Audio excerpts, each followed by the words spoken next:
안녕하세요. 드라마의 찐심인 남자 리뷰어즈입니다. 김남주, 차은우 주연의 원더풀 월드.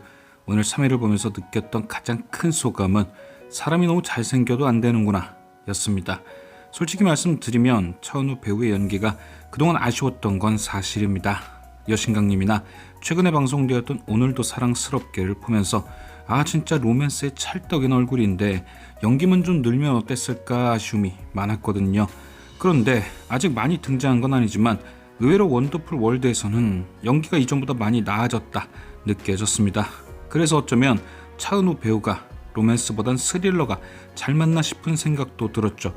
그런데 원더풀 월드에서도 아쉬운 점이 아주 없는 건 아니었습니다. 제가 생각하는 이번 아쉬움은 바로 얼굴이었는데요. 작중 역할이 어려서 부모님 잃고 고생도 좀 하고 지금은 폐차장에서 일하며 스파이도 하는 건데 잘생겨도 너무 잘생긴 거죠. 이게 뭔가 너무 귀공자처럼 생기다 보니 고생한 느낌이 너무 안 나는 겁니다. 그리고 다른 폐차장 직원들에 비해 너무 하얘니까 그것도 시선 강탈이죠.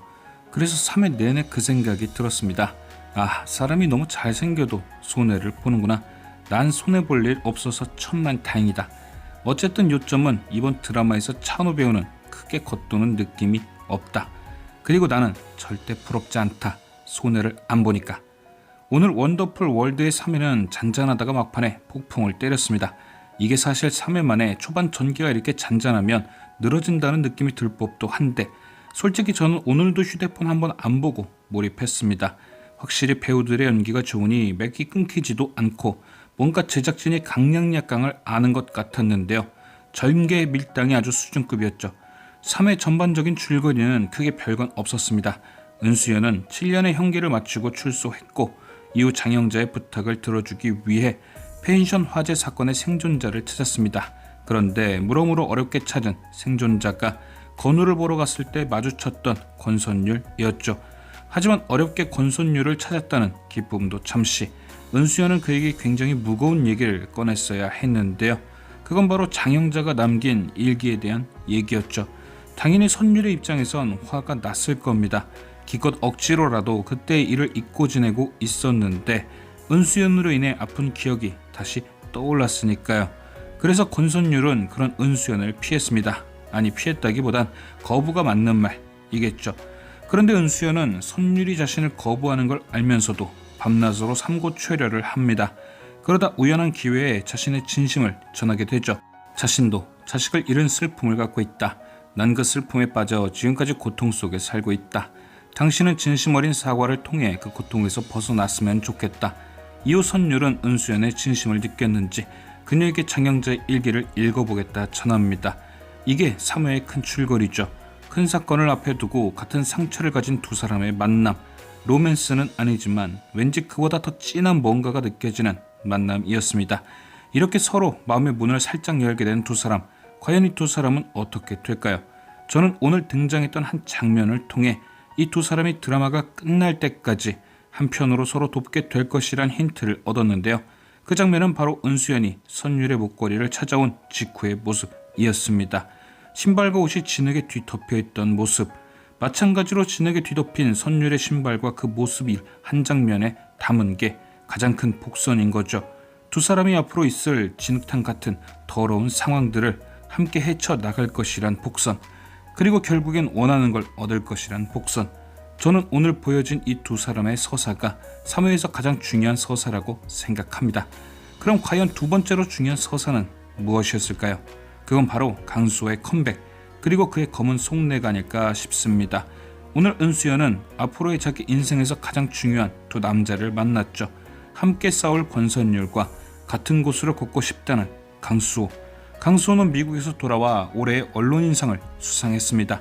그리고 권력 앞에 무릎 꿇고 기사도 마음대로 쓰지 못하게 했던 ABS의 보도국장이 되었죠. 그런 강수호가 1, 2회 때와 정반대로 크게 성공한 후 한국에 와서 제일 먼저 한 일은 은수연과 다시 만나는 일이었습니다. 그는 엄마 집에서 머물고 있는 은수연을 찾아왔고 재결합에 대한 마음을 강하게 표현했죠. 그리고 은수연은 그런 강수호의 마음을 읽었다는 듯 결국 그와 함께하기로 마음먹습니다. 이렇게 다시 부부가 되는 두 사람의 모습 완전 절절했죠. 특히나 김강호의 연기가 좋았던 나머지 보고 있던 저까지도 두 사람의 재결합을 응원하고 있더라고요. 또한 반대로 엄청 혼란스럽기도 했고요. 왜냐, 저는 강수호가 건우가 죽던 날 외도를 했다고 철석같이 믿고 리뷰까지 했으니까요. 이런 모습이 당연히 혼란스러울 수밖에 없는 거죠. 아, 내가 잘못 생각한 건가? 바람핀 게 아닌가? 착한 놈인가? 5만 가지 생각이 들었습니다. 그런데 뒤로 가면 갈수록 역시나 뭔가 쎄한 기운이 다시 느껴졌죠. 가장 크게 쎄했던 건 두 사람이 함께 방송 출연을 했던 것. 강수호는 ABS의 메인 앵커가 되었고 방송국에서는 그런 인기 많은 강수호를 전면에 내세워 토크쇼를 기획하고 있었습니다. 그리고 그 토크쇼의 PD와 방송국 사장은 그곳에 은수연이 함께 출연해주길 원했죠. 왜냐, 그만한 이슈는 없을 테니까요. 그런데 강수호는 그 제안을 거절했습니다. 당연히 남편으로서 감옥까지 갔다 온 아내를 구경거리로 만들기 싫다는 이유에서였죠. 그런데 결국 담당 PD는 은수연에게 이 같은 사실을 알렸고 강수호에게 도움이 될 거라 생각한 수연은 출연 제안을 받아들입니다. 여기까지는 전혀 이상한 게 없죠. 아내를 걱정하는 남편, 그런 남편을 생각하는 아내, 아주 아름다운 그림입니다. 그런데 저는 왠지 강수호가 수연이 PD의 전화를 받을 걸 알고 있지 않았을까 생각이 들었는데요. 아름다운 상황이긴 하지만 너무 아름다우니까 의심이 들더라고요. 혹시 강수호가 뒤에서 PD에게 전화를 시킨 것이 아닐까? 또는 자신의 직접 아내를 팔 순 없으니 PD가 전화를 할 만한 사람이란 걸 알고 일부러 거절하듯 튕긴 건 아닐까? 그래서 은수연이 그 사실을 알고 말을 꺼내면 세상 좋은 남편 코스프레를 하다가 못 이기는 척 그럼 해줄래? 한 건 아닐까? 그리고 결과적으로 보면 이 토크쇼로 인해 강수호는 여러 가지를 얻어냈죠. 좋은 남편의 이미지, 좋은 기자의 이미지, 그리고 올라가는 인기. 그런데 의심만이던 이 예상이 확신이 된 건 뒤늦게 생각난 한 장면 때문이었습니다. 바로 은수연이 선유를 찾기 위해 한국대에 갔던 장면. 그때 강의실 안에 있던 교수는 이런 강의 중이었습니다. 욕망은 어떻게든 절망을 딛고 일어선다. 하필이면 딱 강의 내용이 욕망입니다. 그리고 이후 은수연이 자신의 과거를 떠올릴 때도 강의 내용이 욕망이었죠. 인간의 욕망은 참다 보면 꿈에서라도 이루어진다. 그만큼 욕망이 무섭다는 거겠죠. 그런데 이 강의 내용을 강수호에게 대입해보면 너무 찰떡입니다. 인간의 욕망은 어떻게든 절망을 딛고서라도 일어선다. 마치 자식을 잃은 슬픔을 이용해 인기를 얻으려는 강수호처럼. 그리고 지난 리뷰에서 제가 말했었죠. 강수호의 외도 이유가 열등감일 수 있다고요. 자신과 다르게 빛나는 은수연을 보면서 알게 모르게 열등감이 쌓인 거죠. 그리고 그 열등감은 강수호를 괴물로 만든 겁니다. 욕망에 사로잡힌 괴물. 그런 괴물이 올해 언론 인상까지 거머졌는데 거기서 멈출까요? 이제는 정반대의 상황이 된 은수연을 옆에 두고 이용을 하든 자존감을 높이든 충분히 그럴 가능성이 있죠. 마치 자식을 위해 두 얼굴로 은수연을 대하는 시어머니처럼 강수호도 충분히 두 얼굴의 남편이 될 수 있지 않을까요? 만약 제 예상이 맞다면 엄청난 반전이 될 수 있겠죠. 물론 사진을 받은 은수연을 또 속여야지만 말입니다. 사진 속에 떡하니 16년 12월이라고 박혀 있으니 과연 아내가 교도소에 있는 동안 신나게 놀아난 상황을 어떻게 속일 것인지.